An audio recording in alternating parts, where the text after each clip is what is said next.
The largest planet in the solar system Jupiter.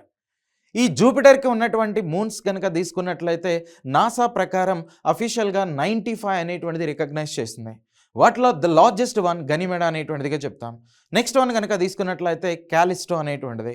ఇలాంటి వాటి గురించి అధ్యయనం చేయడం కోసం లాస్ట్ ఇయర్ 2023లో జూస్ అనేటువంటి ఒక మిషన్ని కూడా లాంచ్ చేయడం అనేటువంటిది జరిగింది. అయితే రీసెంట్గా ఈ 2024లో మన ఇండియాకి సంబంధించినటువంటి ఫిజిక్స్ రీసెర్చ్ ల్యాబొరేటరీ వీళ్ళు ఈ క్యాలిస్టో అనేటువంటి ఈ ఐసీ మూన్ అనేటువంటిది ఏదైతే ఉందో దీని మీద ఓజోన్ అనేటువంటి వాటిని ఫైండ్ అవుట్ చేయడం జరిగింది. Ozone okay.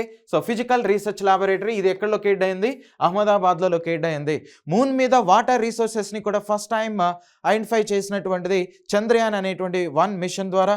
అఫ్కోర్స్ ఆ డేటాని అనలైజ్ చేసి కన్ఫర్మ్ చేసినటువంటిది ఈ పిఆర్ఎల్ఐ ఫిజికల్ రీసెర్చ్ ల్యాబొరేటరీ అనేటువంటిదిగా కన్సిడర్ చేస్తాం. రైట్. Thank you.